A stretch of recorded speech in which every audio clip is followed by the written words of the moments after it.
तो दूसरे चरण के चुनाव के लिए आज शाम चुनाव प्रचार थमने वाला है। टीवी9 भारतवर्ष लगातार बड़ी कवरेज कर रहा है। चुनाव से जुड़ी, राजनीति से जुड़ी हर खबर हम आपको टीवी9 भारतवर्ष पर सबसे पहले दिखा रहे हैं। हम मेगा कवरेज करेंगे दूसरे चरण के चुनाव में जो प्रचार थमने वाला है, उसके बाद किस तरह से प्रत्याशी अपनी अपनी तैयारी कर रहे हैं वो भी दिखाएंगे। और हमारी बड़ी कवरेज आपको देखने को मिलेगी 26 अप्रैल को, जब दूसरे चरण का मतदान होगा। दूसरे चरण के चुनाव के लिए, क्योंकि आज शाम चुनाव प्रचार थमने वाला है, 2 दिन बाद उन 89 सीटों पर 26 अप्रैल को वोटिंग होगी। लेकिन उससे पहले सियासी पारा हाई हो चुका है। मंगलसूत्र, घुसपैठिया, शरिया, बाबर के बाद अब ओबीसी कोटे में मुस्लिम आरक्षण पर सियासत शुरू हो चुकी है। कल प्रधानमंत्री मोदी ने आंध्र प्रदेश में मुस्लिम आरक्षण पर कांग्रेस को घेरा था। आज राष्ट्रीय पिछड़ा आयोग ने कर्नाटक सरकार को लेकर दावा किया है। टीवी9 पर एनसीबीसी अध्यक्ष हंसराज अहीर ने बड़ा दावा किया। कर्नाटक में मुसलमानों को ओबीसी कोटे से आरक्षण दिया गया, ये कहा गया है पिछड़ा आयोग की तरफ से। फैसला सामाजिक न्याय के सिद्धांतों के खिलाफ है, ये बयान दिया उन्होंने। टीवी9 भारतवर्ष से बात करते हुए बताया, गड़बड़ी की शिकायत के बाद जांच शुरू की गई है। एनसीबीसी का बड़ा बयान, पिछड़ा आयोग की तरफ से बड़ा बयान दिया गया। मेडिकल पीजी सीट में मुसलमानों को 16% आरक्षण मिला है, ये दावा किया जा रहा है। 930 मेडिकल सीट में से 150 मुसलमानों को मिली है और ये कोटा दिया गया है उन्हें, जिसको लेकर अब सियासत हो रही है। हमारे साथ हैं पिछड़ा आयोग के चेयरमैन हंसराज अहीर जी, उनसे बातचीत करते हैं। अहीर साहब, आपका जो आपत्ति है कर्नाटक सरकार पे, वो किस मुद्दे पे है? संक्षिप्त मगर बता सकते। आपत्ति से बढ़कर हम सरकार की जिस तरीके से आरक्षण में उन्होंने अनियमितता की होगी, उसको दुरुस्त करने के लिए हम कोशिश कर रहे हैं। कैसे हो गया है कि कर्नाटक में 32% आरक्षण है ओबीसी के लिए, उसमें से कैटेगरी 1 कैटेगरी 2B है। उसके अंदर में मुस्लिम कम्युनिटी की अल्पसंख्यकों की जातियां 17 और 19 है, 36 है। ये होते हुए भी और भी कर्नाटक गवर्नमेंट ने 4% ऑल मुस्लिम पूरे को उन्हें आरक्षण देके 4% और बढ़ा दिया है।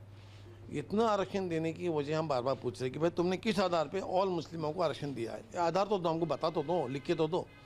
अच्छा, ये नहीं दिया, पूरा दिया नहीं, तो हमने को जनवरी में प्रश्न पूछा, उसके पहले भी लिखा कई बार। फिर हमने मेडिकल के बारे में पूछा, नौकर भर्ती के लिए पूछा, उच्च शिक्षा के बारे में पूछा, कितना कितना आरक्षण बांटा आपने, किसको दाखिला दिया है। एक गंभीर मामला सामने यह आता है कि मेडिकल में 930 सीटें पीजी की है। 930 सीटों के अंदर में कैटेगरी B2 में जहाँ 4% आरक्षण है अल्पसंख्यक के नाम से ओबीसी में, वहाँ उन्होंने 11% सीटें दे दी। 4% की जगह 11% दे दी। वो 930 में से 102 सीटें दे दी। फिर और भी कैटेगरी 1 में, कैटेगरी 2B में भी सरकार ने, वहाँ की एजुकेशन डिपार्टमेंट ने और 48 सीटें दे दी है। तो कुल मिला के 150 सीटें 930 में से अल्पसंख्यक ओबीसी को गई है, माइनॉरिटी को। वो होती है 16-17%। 4 के बजाय 16% अगर आरक्षण दिया जाता है, 17%, तो कहीं ना कहीं मूल ओबीसी के साथ में अन्याय हो रहा है, छल हो रहा है।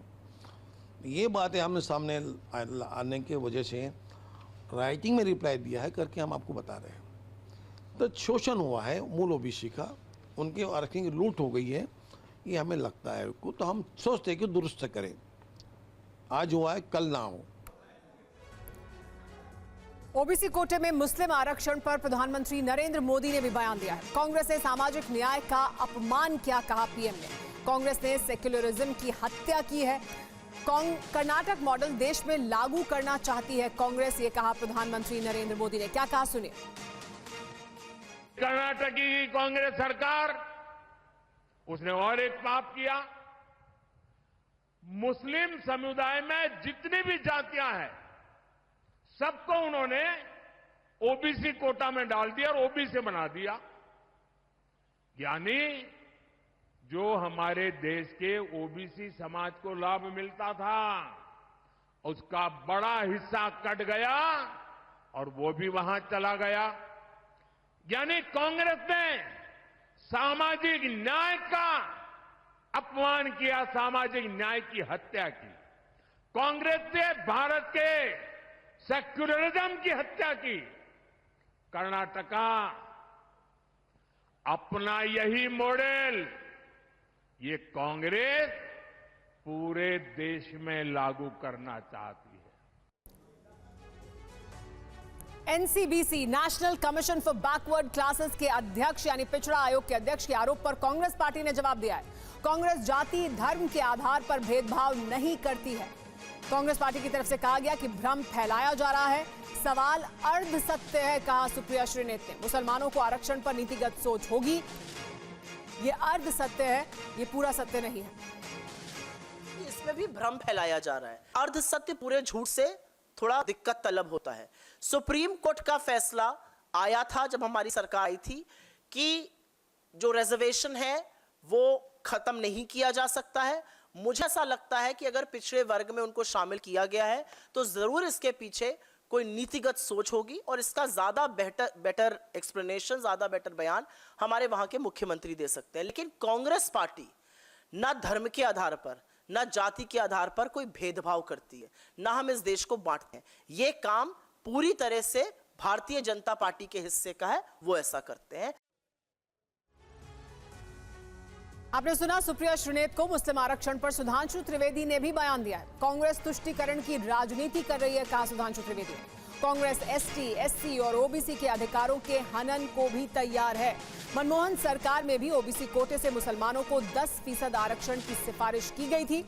सुधांशु त्रिवेदी ने यह भी कहा कि कांग्रेस के आंध्र और कर्नाटक के घोषणा पत्र में वचन शामिल है। कर्नाटक में एनसीबीसी यानी national commission for backward classes पिछड़ा आयोग पूछताछ कर चुकी है और उसके आधार पर अब ये जानकारी सामने रखी जा रही है। सर, कर्नाटक की कांग्रेस सरकार ने आरक्षण का लाभ देने के लिए मुस्लिमों को भी ओबीसी में शामिल कर दिया है। देखिए, कांग्रेस की सुविचारित रणनीति का हिस्सा है कि वो कट्टरपंथी मुस्लिमों को संतुष्ट करने के लिए तुष्टीकरण की किसी भी पराकाष्ठा तक जा सकती है। उसके लिए उसको एससी, एसटी, ओबीसी किसी के भी अधिकारों का हनन करना हो तो वो तैयार है और इसलिए वो आरक्षण ऐसा उन्होंने काम किया और ऐसा पहली बार नहीं हुआ है, वो इससे पहले भी कर चुके हैं। आप याद करिए, मनमोहन सिंह जी की सरकार में रंगनाथ मिश्रा कमीशन ने रिकमेंडेशन की थी कि ओबीसी के आरक्षण में से 10% मुस्लिमों को दे देना चाहिए। आंध्र प्रदेश में उन्होंने प्रयास किया, हाई कोर्ट से हस्तक्षेप हो गया, इसलिए समस्या आई। वो आंध्र और कर्नाटक के अपने मैनिफेस्टो में ये वचन दे चुके हैं, 2012 के उत्तर प्रदेश के मैनिफेस्टो में वचन दे चुके हैं। और मैं ये नहीं कह रहा हूं कि वो कर रहे हैं, वो तो कितना कुछ कर चुके हैं। अलीगढ़ मुस्लिम यूनिवर्सिटी और जामिया मिलिया इस्लामिया में एससी, एसटी, ओबीसी का पूरा आरक्षण उन्होंने समाप्त करके 50% एकमुश्त मुस्लिमों को दे दिया था। उन्हें बताना चाहिए तो वो कर चुके हैं। कश्मीर में एससी, एसटी, ओबीसी को प्रतिनिधित्व नहीं मिलता था केवल इस आधार पर कि मुस्लिम बाहुल्य है। इससे बहुत साफ हो गया। और अभी अगर आपने देखा हो तो कर्नाटक के विषय के ऊपर नेशनल बैकवर्ड कमीशन ने भी इस विषय के ऊपर पूछताछ की। और इससे पहले बंगाल में गत वर्ष, पिछले वर्ष 91 जातियों को ओबीसी में शामिल किया गया, जिसमें 85 या 83 मुस्लिम थी। जिसमें पिछड़ा वर्ग आयोग ने उनसे पूछा कि इतनी भारी संख्या में मुस्लिम कैसे हो सकते हैं, तो उनकी सरकार ने जवाब दिया चूंकि ये कन्वर्जन से पहले इस जाति के थे इसलिए नहीं दिया जाए। तो फिर पिछड़ा वर्ग ने पूछा कि इतनी भारी संख्या में धर्मांतरण हो कैसे गया, तो उसके बाद कोई संतोषजनक जवाब नहीं आया। तो बहुत साफ है कि भारत को केवल अपनी सत्ता पाने के लिए किसी भी खतरनाक हथकंडे तक जाकर आरक्षित वर्ग के अधिकारों का हनन करके कांग्रेस सत्ता पाना चाहती है।